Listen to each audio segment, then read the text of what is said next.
de los encuentros con el patrimonio geológico y minero de la Sociedad Española para la Defensa del Patrimonio Geológico y Minero. Como ya venimos informando, este año 2025 es el 30º aniversario de nuestra querida sociedad. Para conmemorar esta efeméride, seguimos con la celebración mensual de los encuentros con el patrimonio geológico y minero. En esta ocasión estamos ante el 36º, correspondiente al mes de abril de 2025. Las grabaciones de las anteriores grabaciones pueden ser vistas en el canal de YouTube Sejin Audiovisuales. También es posible acceder a ellas mediante los enlaces alojados en nuestra página web www.sejin.es. Esta tarde vamos a desplazarnos a las Islas Canarias, en donde nuestro ponente viene trabajando como empleado público del gobierno autonómico en la vigilancia y control de la explotación de las minas que allí se excavan para la obtención de recursos hídricos. Estas minas subterráneas poseen unas características únicas en España y casi en el mundo, contando con una rica tradición que se remonta a la época de la conquista por parte del Reino de Castilla. En la tarde de hoy vamos a contar como invitado de excepción con Rafael Lario Bascones, o Vascones, nunca sé, luego nos lo aclaro. Vascones.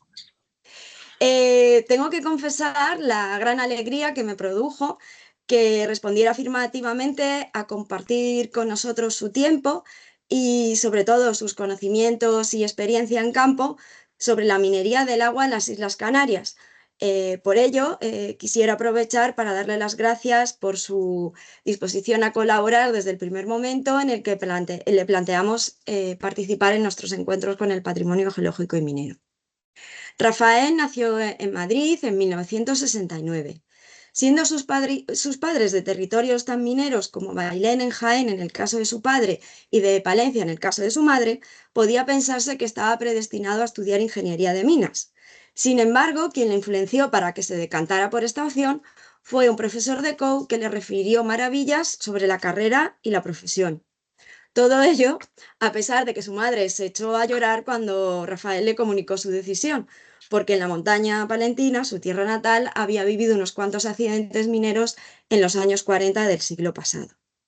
Acabó sus estudios relativamente tarde, en el año 2001, porque desgraciadamente sus padres fallecieron siendo estudiante, de manera que tuvo que ponerse a trabajar, empezando su andadura profesional en la Asociación para la Investigación y Desarrollo Industrial de los Recursos Naturales, AITEMI. A ver, en cuanto a su situación mejoró, dejó el trabajo para poder terminar la carrera en la Escuela Técnica Superior de Ingenieros de Minas de Madrid. Cuando obtuvo su título, regresó de nuevo a ITEMIN, en donde trabajó en proyectos de control ambiental y ventilación en minería subterránea, principalmente en el área de las atmósferas explosivas, llevando a cabo igualmente trabajos relacionados con la instrumentación y la automatización en otros ámbitos como la perforación de sondeos o la cimentación. En el año 2007 aprobó las oposiciones al Cuerpo Superior Facultativo, opción Ingenieros de Minas de la Junta de Andalucía, y un año más tarde las del Cuerpo Superior Facultativo, escala de Arquitectos e Ingenieros del Gobierno de Canarias. Actualmente se encuentra en excedencia de la Junta de Andalucía y es funcionario de carrera del Gobierno de Canarias. Desde el año 2015 ocupa el puesto de jefe de sección de coordinación de explotaciones y seguridad minera, adscrita a la Dirección General de Industria, que es el órgano superior de la Consejería de Turismo, Industria y Comercio del Gobierno de Canarias con competencias en materia de minas. Rafael se encarga fundamentalmente desde la supervisión, desde el punto de vista de la seguridad minera, de todo lo relacionado con obras e instalaciones subterráneas, tanto galerías de pequeña sección como túneles carreteros y túneles acueducto, entre las que destaca la central eléctrica de Chira-Soria en Gran Canaria, sin olvidar las tradicionales galerías y pozos de explotación de aguas subterráneas. Está habilitado para la realización de ensayos magnetoinductivos de cables de acero en máquinas de extracción de pozos. La Autoridad Minera Canaria es la única de España que tiene en propiedad el aparato para realizar los ensayos y los realiza con personal propio. También se ocupa de los expedientes de aguas minerales como recursos de la sección B de la vigente Ley de Minas y de los concursos de derechos mineros vinculados con los recursos geotérmicos de las islas, en tanto en cuanto son recursos mineros comprendidos en la sección D de dicha Ley de Minas. Nuestro ponente colabora con el grupo de investigación Ingenia, Ingeniería Geológica, Innovación y Aguas, liderado por el doctor Juan Carlos Santamarta, profesor titular de la Universidad de La Laguna. Conjuntamente han publicado varios artículos relacionados esencialmente con las aguas subterráneas en entornos volcánicos. Asimismo, que por parte de la Dirección General de Industria participó en un proyecto de colaboración pionero con la Universidad de La Laguna en Canarias y el Consejo de Seguridad Nuclear dedicado al análisis de los riesgos por exposición a radón en explotaciones de aguas subterráneas, que culminó en la publicación de un manual de buenas prácticas y diversos artículos científicos. También ha impartido clases dentro de cursos de capacitación en la Universidad de La Laguna relacionados con la seguridad minera en galerías y pozos. Para concluir la semblanza de nuestro invitado de esta tarde, cabe destacar que, según el propio Rafael me comentó al preparar esta nueva edición de los encuentros con el patrimonio geológico y minero, en los 17 años que lleva en las islas ha clausurado más de un centenar de galerías y pozos para garantizar la seguridad de las personas. Sin embargo, a la postre, ello supone dejar caer en el olvido un patrimonio construido a base de sangre, sudor y lágrimas. Por ello, cuando en el año 2021 se hizo socio de la SOIGIN, me manifestó su ánimo de difundir este patrimonio tan oculto como idiosincrásico, habida cuenta de que se está perdiendo. En este sentido, en el ámbito cultural, ha colaborado puntualmente con la Asociación Cultural Humboldt de Canarias en temas relacionados con las galerías mineras desde el punto de vista de su valor sociocultural y técnico. Igualmente, ha impartido charlas divulgativas en varios colegios, intentando difundir la cultura tradicional del agua en Canarias. Bueno, antes de que Rafael, ahora le voy a, así ya he acabado un poco la descripción, la breve descripción de su extenso currículum. Y antes de que Rafael comience su exposición, ruego a todos que silenciéis los micrófonos y que apaguéis las cámaras para mejorar la calidad de la videoconferencia. Por tanto, sin más dilación, le cedo la palabra a Rafael Lario Báscones para que nos presente su conferencia titulada Introducción a la minería del agua en Canarias, Patrimonio Oculto. Rafael, cuando quieras, puedes empezar tu exposición.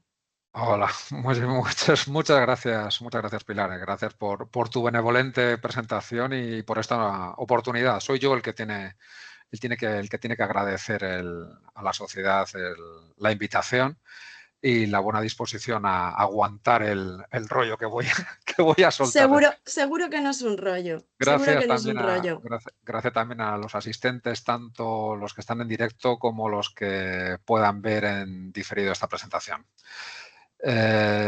Vamos a ver, voy a intentar transmitir en parte la sensación de sorpresa que me produjo después de 15 años trabajando en minería tradicional del carbón, la sorpresa y la maravilla que me produjo el mundo del agua en Canarias. ¿Vale? Mi disertación o mi exposición va a intentar buscar las raíces de un mundo que a primera vista resulta extraño para aquellos que estamos acostumbrados a la minería tradicional. Voy a dejar de lado datos demasiado técnicos, demasiado profundos, y voy a intentar imbuir la charla de un componente histórico y humano. Esperemos que les guste a todos. Vamos a ver, a compartir la pantalla. A ver. Enter screen. Vale. Bien, ¿me confirman que se ve? Pilar, ¿me puedes confirmar que se ve? Se ve, sí, esconde la barrita esa de abajo, el Ah, sí, hide, perfecto. y Siempre. ponlo si quieres a toda la extensión de la Ahí está. pantalla. Está todo lo que da mi pantalla, al menos. Sí, Luego, dale supongo. en vista, enfoque en el contenido. A ver, vista. Es que ya no puedo tocar Vale, nada. bueno, pues nada, entonces es que lo tendrás al máximo. Pues Eh, nada, sí, sí, sí, yo ánimo. lo tengo al máximo de mi pantalla. Muy bien. Perfecto, venga, dale ahí. Vamos allá. Quiero empezar la disertación con esta frase que está recogida de unos legajos del siglo XVIII, nada menos, que tiene varios puntos curiosos. Por una vez y sin que sirva de precedente, voy a leer la diapositiva. El agua, a la verdad, es la alhaja más preciosa que disponemos, con títulos indisputables y honrosos. Ella es quien nos mantiene. De recogerla dependerá nuestra Perdona, conservación. Rafael, Sí, perdona que te sí, interrumpa.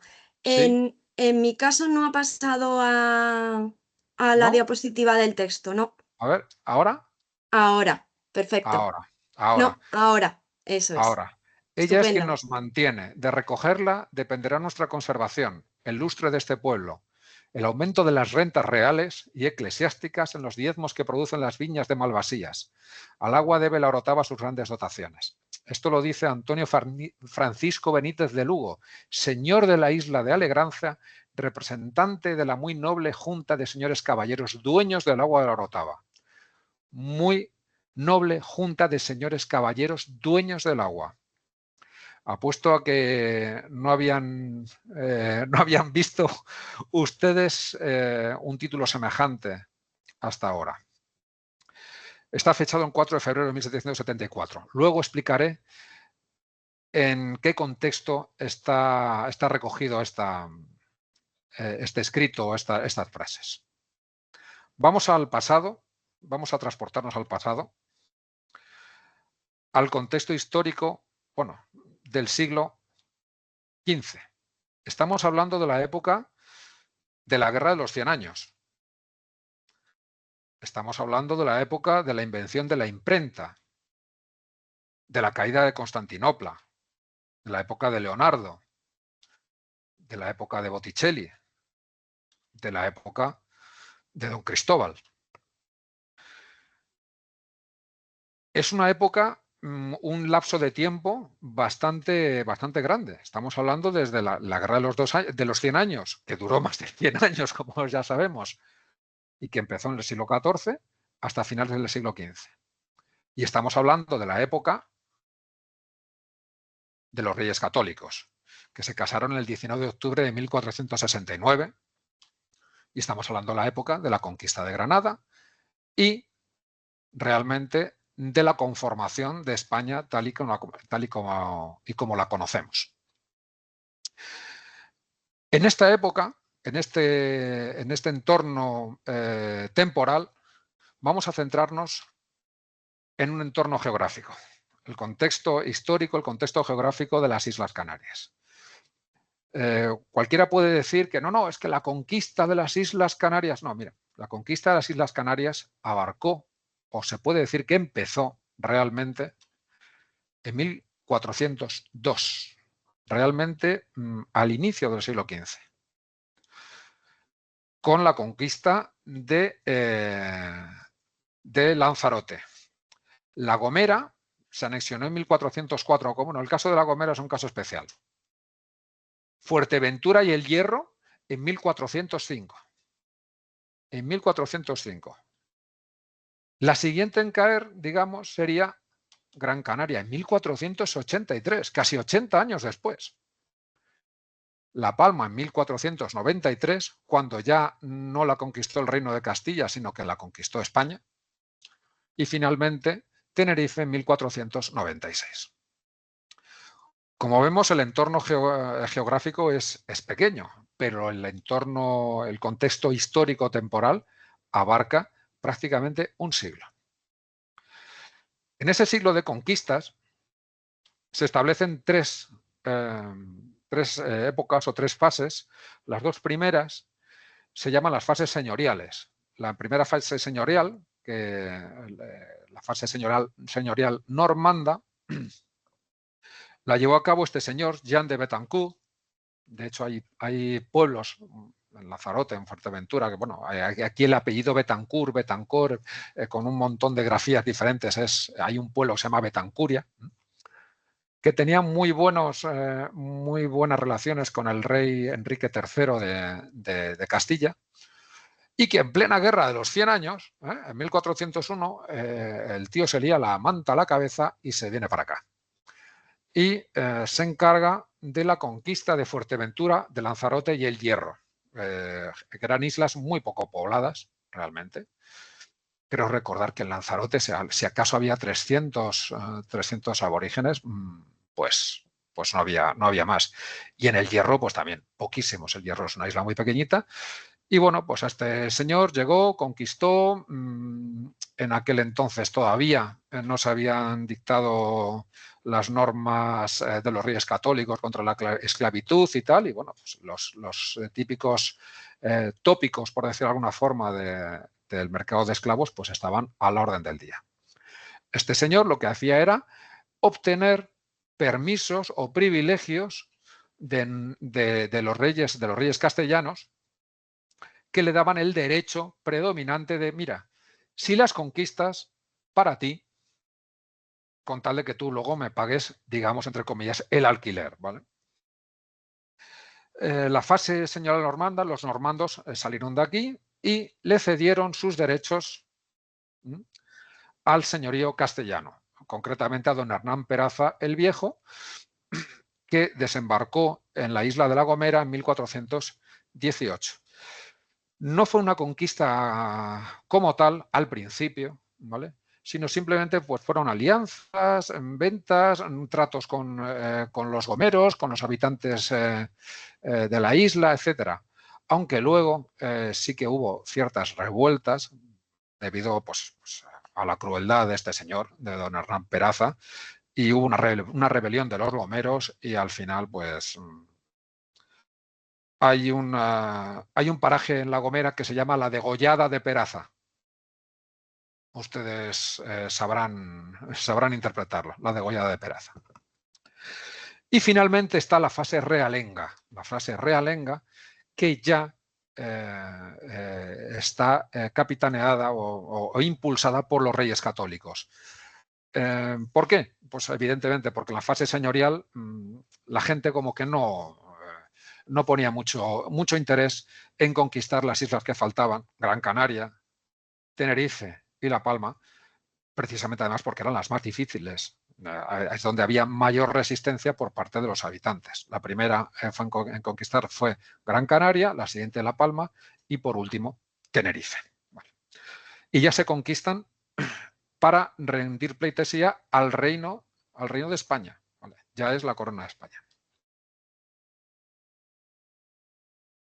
Cuando los reyes católicos, que fueron los grandes impulsores, bueno, de la expansión hispánica, ya, entre comillas, poseen las Islas Canarias, impulsan su colonización, impulsan el asentamiento, traen gente de sus reinos para aprovechar los recursos naturales.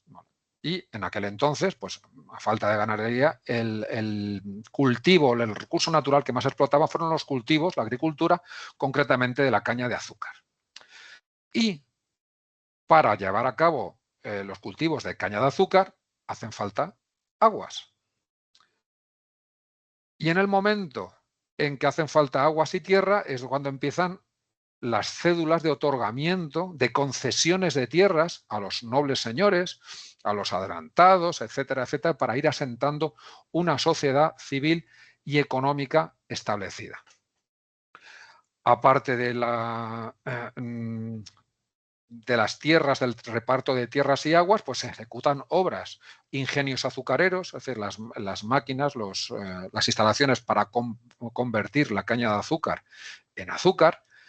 y se empiezan a construir presas, aljibes y acueductos para llevar las aguas desde las cumbres hasta los cultivos que están en zonas, en cotas más bajas de las islas. Al principio el reparto de tierras, las aguas son aguas superficiales. Estamos hablando de una época en la que pues, todavía había corrientes, cursos de agua superficiales continuos en las islas. No en todas, Lanzarote y Fuerteventura son otro caso, el Hierro es otro caso, La Gomera es otro caso. Vale. Bueno, La Gomera en el centro, en el Parque Nacional de Garajonay, todavía hay riachuelos, pero son corrientes muy, muy pequeñas.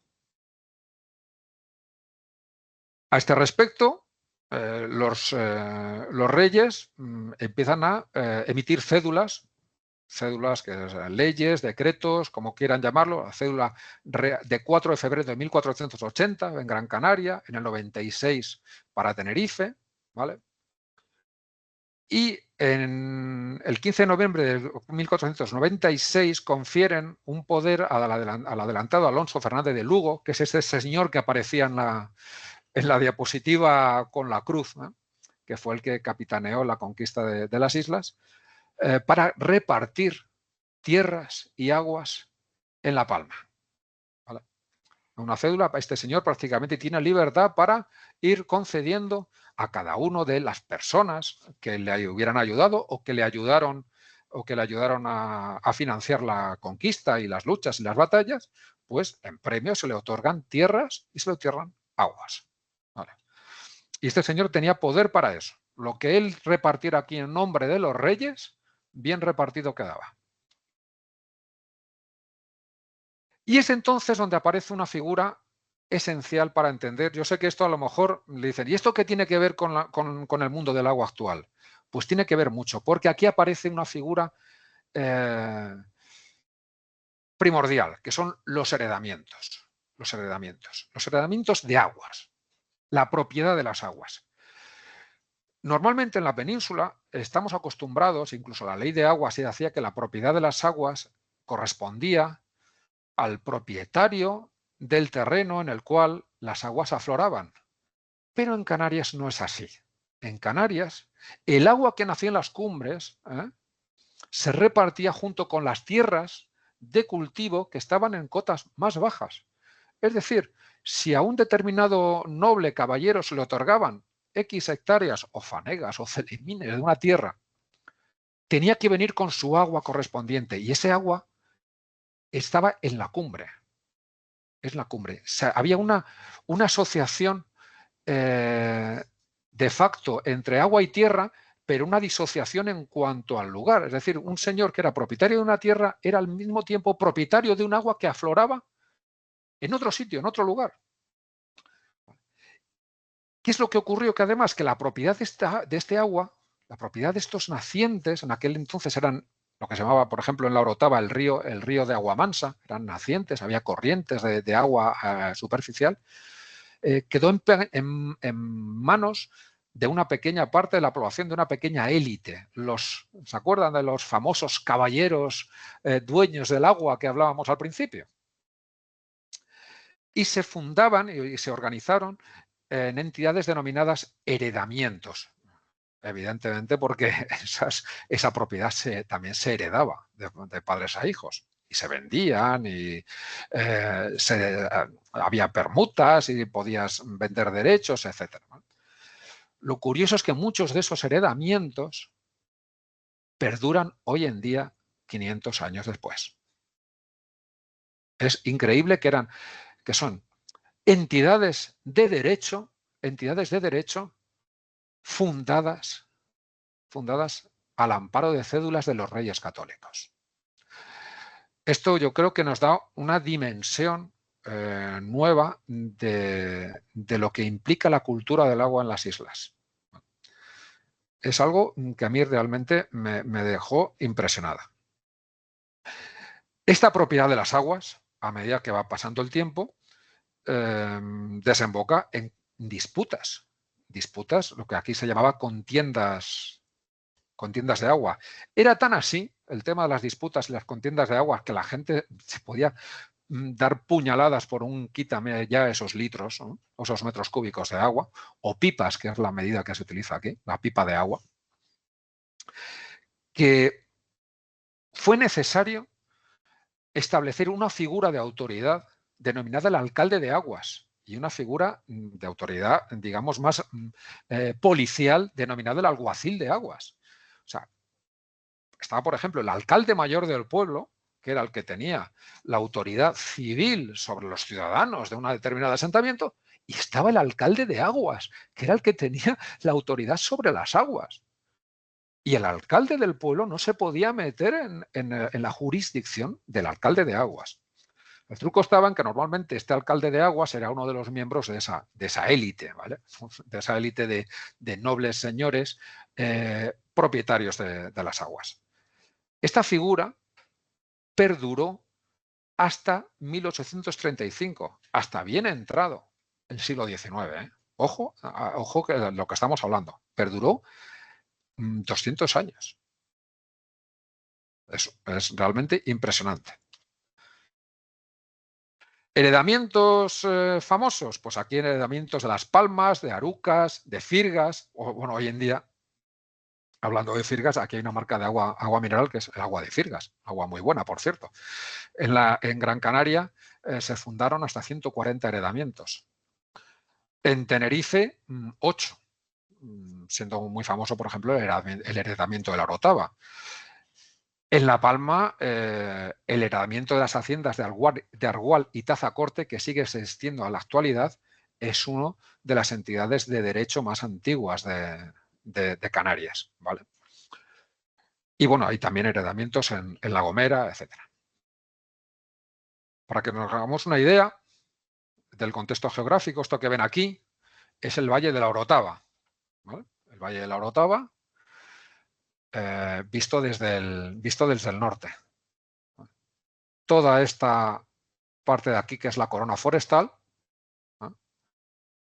Bueno, luego podemos hablar sobre la formación del Valle de la Orotava. Los nacientes se encontraban en esta zona, a cotas altas, y las tierras de labor en cotas bajas. ¿Vale? Este es el Valle de la Orotava hoy en día, 207 kilómetros cuadrados. Aquí tenemos la isla de La Palma. Este es el Parque Nacional de la Caldera de Taburiente. Miren, aquí tienen el volcancito. Tienen no, este no es no, este todavía no es el volcán, el Cumbre Vieja. Creo que el Cumbre Vieja vino por aquí. Bueno, el Parque Nacional de la Caldera de Taburiente. Todos los nacientes y galerías que hay en el interior de esta caldera pertenecen al heredamiento de las haciendas de Argual y Tazacorte. Tenemos un par de fotos de la caldera de Taburiente. Con 46 kilómetros cuadrados, 8 kilómetros de diámetro, y hoy en día hay 7 manantiales, 7 galerías. Aquí este agua que se ve probablemente sea tras una época de lluvias, cuando corre el barranco. Esto de aquí se llama el Barranco de las Angustias, ¿no? El Barranco de las Angustias. Tenemos Gran Canaria, que en Gran Canaria tiene el honor de ser la iniciadora de las grandes obras hidráulicas en Canarias. Mediante una Real Cédula de 26 de julio de 1501 se ordena la construcción de un túnel acueducto, no, de un acueducto desde la cumbre en Tejeda hasta la ciudad de Las Palmas. Bueno, hacia el pueblo de Las Palmas.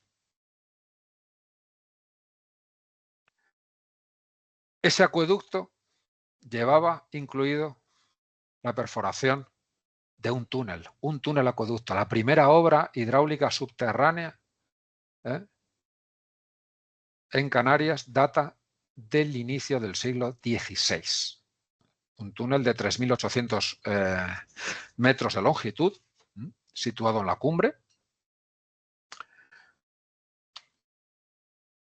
que se sigue usando hoy en día. Es una instalación hidráulica de inicios del siglo XVI que hoy en día sigue en activo.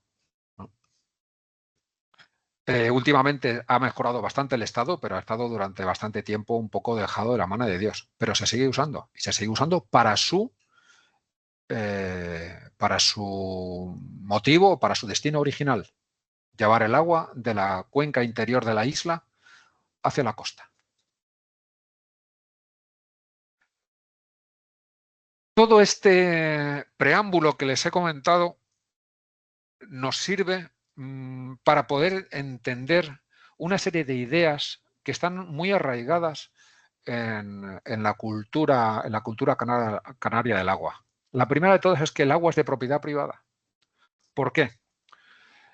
El argumento actual, dejando aparte todos los argumentos legales sobre las cédulas de los reyes católicos y los heredamientos y tal y cual, es que para llegar al agua aquí hace falta construir galerías. Y las galerías no son de dominio público. Hay gente que se ha tenido que gastar el dinero, mucho esfuerzo, mucho dolor, mucho sufrimiento, mucha sangre y muchas lágrimas, y que el agua puede ser pública, pero para acceder al agua ha hecho falta hacer una inversión privada muy importante. Entonces, el agua siempre ha sido aquí de propiedad privada, y de hecho mucha agua en la actualidad sigue siendo de propiedad privada. Otra idea es que el agua o la propiedad del agua no está necesariamente ligada al terreno en el cual aflora. Hay aquí también una idea, el origen, aquí radica el origen de una élite social y cultural asociada a la propiedad de las aguas. Aquí hay un término que yo solo lo he escuchado aquí: el aguateniente. En contraposición al terrateniente, aquí existe el término aguateniente, el poseedor de aguas o de participaciones en muchas galerías o en muchos heredamientos o en muchas comunidades. Y, por supuesto, hay una profunda oposición por parte de los propietarios al concepto de aguas de dominio público, por lo que les he comentado antes. Porque dicen, es que esta galería la he construido yo, la hemos construido nosotros, el agua es nuestra. Llegamos al siglo XIX, abundan los litigios de agua, cada vez hay más problemas de que fulanito me está quitando el agua, menganito está quitándome, ha abierto el canal o ha abierto la acequia y ha puesto una tubería y me está quitando el agua. También en el siglo XIX las leyes evolucionan. El movimiento ilustrado, el concepto de servicio público, de seguridad jurídica, etcétera. También los cultivos cambian. La caña de azúcar da paso al viñedo, a los famosos, bueno, Icod de los vinos no se llama así por nada. La famosa Malvasía, las exportaciones a Inglaterra, etcétera. Necesitan menos cantidad de agua o un agua de distinta calidad, los cultivos cambian de lugar, etcétera. Y las poblaciones crecen. En resultado, en definitiva, hace falta más agua. Hace falta más agua. Y en el siglo XIX tenemos ya por fin, con ese esfuerzo de unificar el marco legal de las aguas, porque hasta entonces todo eran reales cédulas y eran bastante arbitrario en teoría, al pago de usufructos, al pago de diezmos, al pago de tal, bueno, se vendía tal, pero no había una jurisprudencia unificada. En 1866 se promulga la primera ley de aguas, que no tuvo mucho éxito, la verdad, pero en el 79 se promulga la ley de aguas, que estuvo vigente hasta 1986, más de 100 años. Un pedazo de ley muy revolucionaria, una ley ejemplar, muy adelantada a su tiempo, ¿no? Y fue al amparo de esta ley cuando empezaron a comunicarse, a constituirse las comunidades de regantes y comunidades de aguas en Canarias. Es decir, hasta ese momento eran heredamientos, derechos heredados por cédulas reales y tal, pero desde ese momento se pueden empezar a reunir gente, entre comillas, del pueblo, juntarse, constituir una comunidad de regantes o una comunidad de aguas, poner dinero y tener su propia agua, ¿vale? Dejando aparte los privilegios de los caballeros propietarios de las aguas de los heredamientos. De hecho, muchos heredamientos al final se acogieron a estas leyes y aunque conservan el nombre, su forma legal actual son comunidades de aguas o comunidades de regantes. Y es también en el siglo XIX y al principio del siglo XX donde empieza el auge de las obras hidráulicas. A mediados del XIX se conceden las primeras licencias de explotación de nacientes a particulares y sociedades. Los derechos de explotaciones, pues bueno, hay un naciente en el monte y una concesión a un particular, aparte de los heredamientos, aparte de esos señores propietarios del agua, que bueno, pues pueden empezar a explotarlo de manera privada, ¿no? Y se empezaron a perforar las primeras galerías nacientes. ¿Qué era una galería naciente? Pues simplemente cuando el naciente, por lo que fuera, empezaba a escasear, se seguía perforando para intentar llegar a donde estuviera el acuífero. En muchos casos son acuíferos colgados, porque bueno, la geología de las islas es muy particular, no hay un nivel freático continuo, sino que bueno, nosotros tenemos que tener en cuenta que las islas están formadas a base de capas, de coladas impermeables, con capas permeables, con coladas impermeables, colada permeable, luego diques que hacen de diques volcánicos, que hacen de auténticos diques. Y hay pues muchísimos acuíferos colgados, diferentes niveles. Y también empiezan a ejecutarse importantes obras, más canalizaciones, que normalmente eran al aire libre, por acequias, luego ya se empezó a utilizar tubería cerrada, etc. Aquí tenemos, por ejemplo, en el macizo de Anaga, que es en la zona noreste de la isla, de la isla de Tenerife. Como ven, el paisaje es impresionante, es una belleza. Aquí estaban todos los pequeños nacientes y galerías nacientes que proporcionaban el agua a la ciudad de Santa Cruz de Tenerife. ¿Vale? Esto que ven aquí que estoy señalando con el ratón, a la derecha, donde estoy yo ahí en posesión, con una pose muy aventurera, de ahí salía un naciente y había una galería. Y estas visitas corresponden a las primeras clausuras de galerías abandonadas que yo hice cuando llegué aquí. ¿Vale? Entre 1878 y 1898, Santa Cruz dobla su población. ¿Vale? Santa Cruz de Tenerife dobla su población a 38.000 habitantes. Los huertos desaparecen y se da prioridad, o van desapareciendo y se da prioridad al agua de abasto. Se construyen lavaderos, fuentes públicas de abasto, etc. Y hace falta más agua. Hace falta más agua y hay que hacer un trasvase. Esta es la zona, lo que hablábamos antes de Anaga, hay que hacer un trasvase desde la zona de Roque Nublo, que había bastantes nacientes, era muy rica en agua, a Santa Cruz de Tenerife. Y para eso se organiza o se proyecta un acueducto, ¿no? Una acequia, un túnel acueducto, pero hay que traspasar este macizo de Anaga. Y se perfora el túnel denominado túnel de Catalanes. El túnel de Catalanes, ¿por qué? Pues porque había un caserío, que había unos catalanes, unos señores catalanes que vivían allí y era pues el caserío de los catalanes. Y así se ha quedado. Este túnel fue perforado entre 1912 y 1916. Y aquí tienen algunos ejemplos del proyecto original. Bueno, no es el proyecto original, es del proyecto modificado, porque el proyecto original fue un fracaso y luego se paralizaron las obras entre 1912 y 1913 y luego se retomó con un nuevo proyecto. Y aquí ven que ya estamos hablando de una perforadora de percusión, vagonetas, ventilación, la acequia, etc. Esto ya va teniendo otra pinta, ¿verdad? Y este es el túnel de Catalanes hoy en día. Este es el túnel de Catalanes hoy en día. En la foto de la izquierda, si se dan cuenta, ven dos perforaciones, una arriba y una abajo, y era porque se equivocaron en la alineación y empezaron a perforar un túnel con mayor pendiente de la esperada, y cuando fueron al cale, pues el cale no calaba, ¿no? Y aquí tenemos lo que habría sido el cale de haberse llevado a la cota adecuada. Y aquí tenemos pues, alguna foto más del túnel. Y ese túnel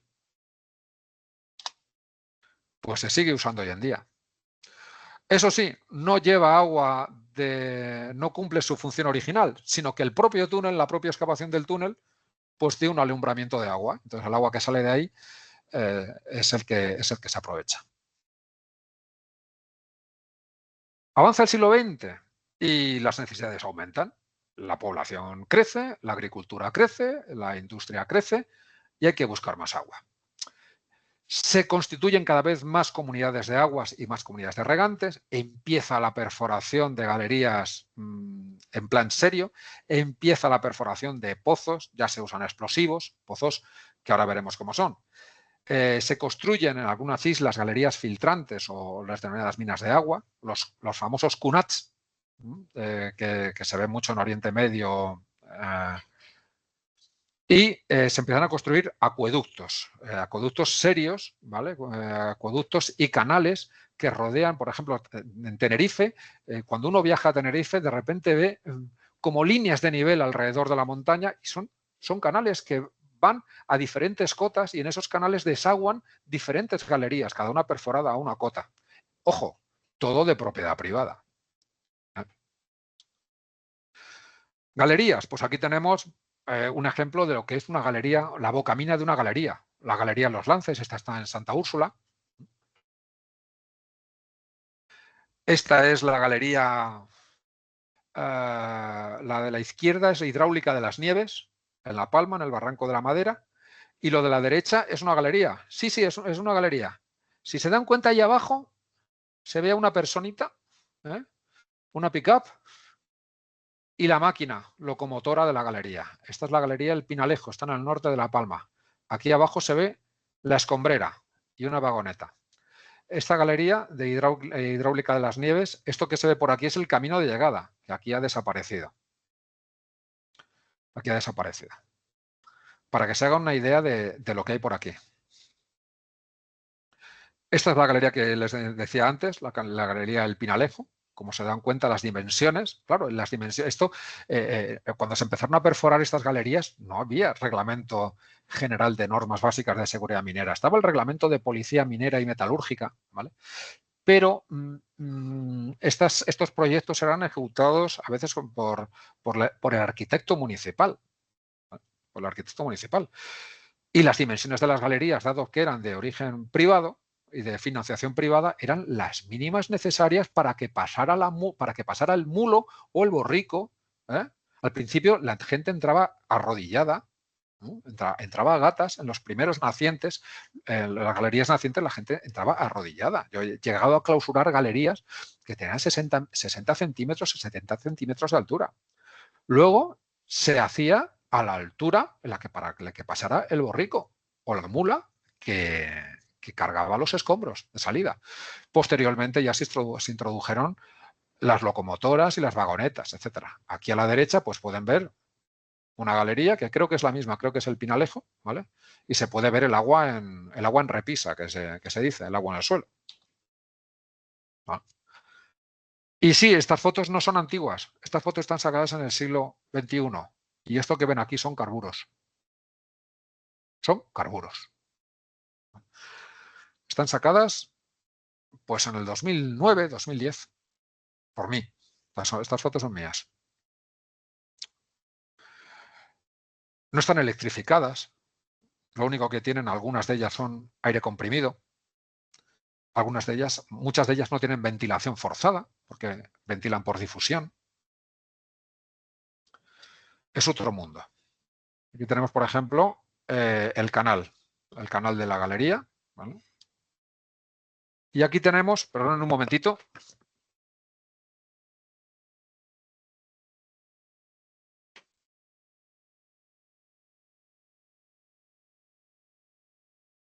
Discúlpenme, que tengo por aquí por casa un gato un poco trasto y estaba haciendo trastadas. Esto es una galería en Tacoronte, la galería Barranco de Guayonje, con un precioso derrumbamiento en el frente. El frente de una galería con los carburos y con la perforación de los barrenos para la voladura. Y aquí no hay jumbos, aquí no hay mecanización, aquí hay barrenas, martillo, neumático y empujador. Esta foto la saqué yo. No es algo del pasado, no es algo de los años 60, de los años 70, esto es siglo XXI. Las palas neumáticas para carga de escombro, para que vean las condiciones en las que trabaja aquí la gente. Esta galería, esta está en la Orotava, esta sí que tiene, no sé si es montaña blanca o montaña media, esto sí que es un sistema de ventilación como Dios manda, ¿vale? Con ventiladores centrífugos que generan una gran presión, de hecho hay dos, funcionan tanto en aspirante como en soplante. Y aquí tenemos, creo que esta es la misma o es montaña blanca, con un archetado, un entibado como Dios manda y la tubería de ventilación. Y estos son los pozos, no son sondeos. Cuando en la península se habla de pozos de agua, tenemos el concepto de, o el típico pozo de los deseos, el pozo antiguo, el pozo artesiano, o los modernos sondeos. No, este es lo que se llama el pozo tradicional canario. Pozo tradicional canario. Se baja en Cuba, se bajaba en Cuba, esto aquí se le llama cacharrón, cable de acero y wincho cabrestante. Y estos pozos pueden alcanzar los... Bueno, en Gran Canaria hay uno que tiene una profundidad de 800 metros. Yo lo máximo que he bajado han sido 600 metros. Bueno, 600 metros colgado del cable de acero. Y las instalaciones son estas. Los winches del inglés. Yo ya utilizo los cabrestantes, utilizo la terminología local y en muchos casos con transmisión por banda de la potencia a la antigua usanza como se hacía en las industrias antiguamente. La transmisión de la potencia a base de ejes y por banda de transmisión. ¿Y los motores? ¿Qué me dicen de los motores? Motores navales. Lister, Blackstone, Robson, Volvo Penta, auténticas joyas que en cualquier otro país estarían en un museo, siguen usándose. También las minas de agua. Las minas de agua no son ni más ni menos que la construcción a veces incluso o se perfora la galería subterránea o se construye y luego se entierra echándole encima un estrato permeable y se perfora una serie de pozos de inspección o colector o simplemente la galería, el agua sale por la bocamina. ¿Vale? Son los que se llaman las minas de agua, que aquí, por ejemplo, en Tenerife no hay, pero bueno, en Lanzarote hay alguna y en Gran Canaria. Gran Canaria, yo les invito a que metan en Google minas de agua del barranco de Tirajana y verán la maravilla de obras hidráulicas que hay, como por ejemplo este acceso con escalera de caracol al fondo bueno, se llaman campana porque este tipo de pozos aquí se le denominaron campana por su semejanza con una campana por los travesaños que había arriba en el brocal. Esta, por ejemplo, es la salida de una de estas minas de agua en Gran Canaria. ¿Vale? Y los acueductos. Claro, los acueductos hay que llevar el agua, no solo es alumbrarla, es llevarla. Esto es lo que les decía de las líneas de nivel que se ven a lo largo de muchas islas. Y dirán, bueno, pero esto qué patrimonio minero es. Esto no, esto es patrimonio hidráulico, de ingeniería de caminos, canales y puertos. Pero esto sí que es patrimonio minero, los túneles acueducto. Estos acueductos de los nacientes de Marcos y Cordero son 13 túneles para llevar el agua desde los nacientes en un entorno natural increíble. O, por ejemplo, el acueducto, el Canal de los Mil o las Ventanas de Güímar, que como ven discurre por aquí. Y esto que ven aquí, esas ventanitas, son las que se abrían para echarle el escombro, para botar el escombro fuera, según se iba perforando el túnel acueducto. Y además construidos con una precisión milimétrica en cuanto a las pendientes para que corra el agua. Y luego están los sistemas de reparto. Cuando tú eres miembro de una comunidad de agua, eres comunero y tienes una acción, tienes derecho a una cantidad del agua. Y esa cantidad de agua equivale a, por ejemplo, si la galería tiene o el pozo tiene 365 acciones y tú tienes una acción, pues tienes derecho a agua durante un día. Pero claro, tú necesitas agua todo el año. Pues se hacen una serie de repartidores de agua, por ejemplo, depósitos cilíndricos, de los cuales salen 365 tuberías o los que hagan falta de los diámetros que sean necesarios para repartir el agua. Una auténtica locura. No sé si se dan cuenta del detalle, pero cada llave lleva su cadenita y su candado. Pero claro, dicen, pues todo eso está muy bien, pero bueno, el patrimonio es testimonial, ¿no? ¿De qué estamos hablando? Bueno, pues esto que ven aquí son todas las galerías de agua que hay en Tenerife. Eso que ven ahí son las trazas de las galerías de agua que hay en Tenerife. Solo estamos hablando de Tenerife en esta. Increíble. Increíble. Hay galerías que se cruzan, que salen del Valle de Güímar y que entran en el de la Orotava y viceversa. Parece una corona de espinas. Y estas son las galerías. Pero es que estos son además los pozos. Y no he puesto los sondeos, ¿vale? No he puesto los sondeos. Son los pozos. ¿De qué estamos hablando? Estamos hablando de más de 1000 galerías en Tenerife, 1200 pozos en Gran Canaria. Los de Fuerteventura sí que son sondeos, ¿vale? Los 2000 pozos que aparecen aquí en Fuerteventura sí que son sondeos. Pero es una barbaridad el trabajo que hay aquí. Solo en Tenerife hay 1700 kilómetros perforados. 1700 kilómetros de perforación subterránea en galerías y pozos. Y actualmente el 41% están activos y proporcionan el 84% de los recursos hídricos. Eso quiere decir que el 69% de las galerías y pozos están abandonados. Abandonados.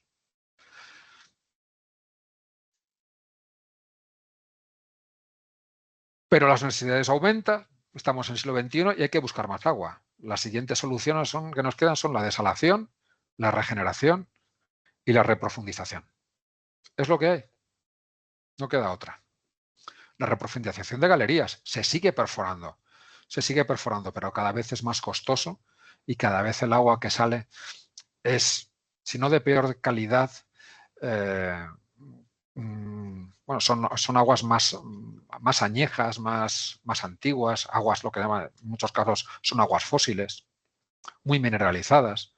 Pero bueno, esto es un mundo, ¿eh? Tú puedes tener galerías que estén separadas unos pocos kilómetros o incluso unos cientos de metros y dar un agua de muchísimo mejor calidad que la otra. Y tenemos una legislación nueva, evidentemente. Hoy manda Europa, tenemos la Directiva Marco del Agua, la Ley de Aguas de Canarias, que es del año 92, ojo, que es diferente de la Ley de Aguas para el resto de España. Tiene su reglamento, el reglamento del dominio público hidráulico, ¿vale? Bueno, la Ley de Aguas del 92 y hay un texto posterior, ¿vale? ¿Qué reglamentación más entra aquí en juego? Pues el Reglamento General de Normas Básicas de Seguridad Minera, que recoge en su ámbito de aplicación las obras subterráneas y las explotaciones de agua, sin necesidad que sean aguas minerales, ¿vale? Y aquí en Canarias, pues en 2008 se promulgó un decreto sobre seguridad, habida cuenta de la gran cantidad de instalaciones abandonadas que hay y de galerías abiertas, con el trágico accidente de Piedra de los Cochinos, pozos abiertos, abandonados. Pues fue necesario tomar cartas en un asunto y dictar un decreto que pusiera un poquito de orden al sector. Como consecuencia de ese decreto, del decreto 232, Pues a mí me ha tocado, he tenido la suerte de conocer el mundo del agua, de visitar, no sé, he perdido la cuenta de las galerías, de los pozos de agua que he visitado, que he recorrido, de las conversaciones, he perdido la cuenta de las conversaciones que he tenido con trabajadores o con contratistas, con técnicos, pero sin duda lo más doloroso es esto.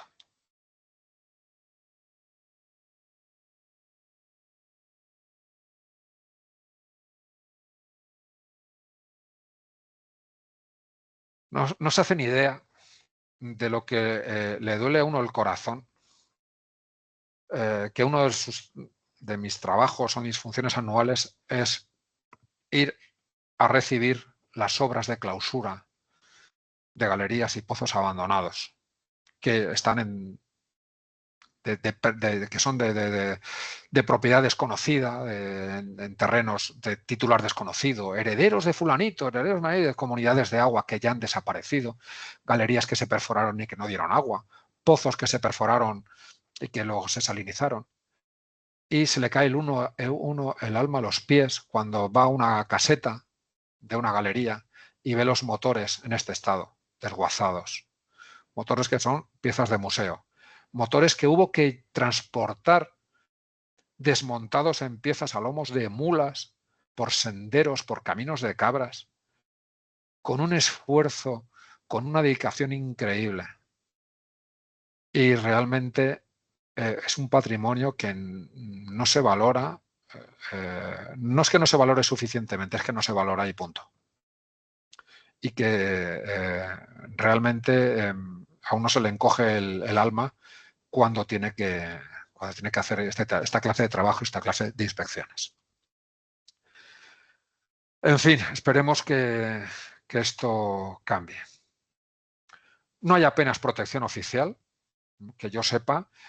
Yo creo que con este ligero barniz que he intentado exponer aquí, creo que hay motivos suficientes para que el mundo del agua en Canarias sea declarado un bien de interés cultural, un patrimonio intangible, simplemente la cultura del agua. Simplemente la cultura del agua. No estoy hablando ya de las obras. De las obras también, de la marinera, la dejadez que hay. Es algo que da pena verla. Es un mundo, es un patrimonio que está solo reconocido a nivel académico. Somos una panda de locos, algunos muchísimo más locos que yo, que llevan muchísimos años y que tendrían muchísimo más derecho que yo a estar aquí contándoles esto. Y además desconocido. No es valorado por la población. Por la población rural sí, pero la población de las ciudades no sabe nada de esto. Cada vez hay más población foránea, tanto peninsular como extranjera, que no tienen idea de la riqueza que se está perdiendo y de que gracias a todo este esfuerzo de 5 siglos uno puede abrir el grifo y salir agua. En fin, no sé si voy bien en tiempo, si he corrido demasiado, si he ido demasiado lento. Lo único que me queda es pues darles las gracias y pedirles disculpas por todo lo que se me ha quedado, porque podía haber hablado de don Telesforo Bravo, de don Juan Coello, del SPA 15, el maravilloso estudio que se hizo en los años 70, la importancia de las galerías en la investigación geológica, cómo el inspeccionar las galerías ha ayudado a esclarecer el origen geológico de las islas, cómo se hacían los derechos de reparto de las aguas, que cada isla tiene su mundo. La primera, la luz eléctrica, la electricidad, llegó a las islas gracias al agua procedente de galerías. La primera central hidroeléctrica de aquí de la Orotava, el agua procedía de galerías. En La Palma lo mismo. De hecho, La Palma se adelantó antes. Santa Cruz de la Palma tuvo la energía eléctrica antes. En fin, se puede hablar de tantas cosas y me quedan tantas cosas en el tintero que, bueno, espero que les haya gustado, y si he cometido alguna incorrección o alguna imprecisión, pues les ruego me disculpen. Muchas gracias. Nada, muchas gracias a ti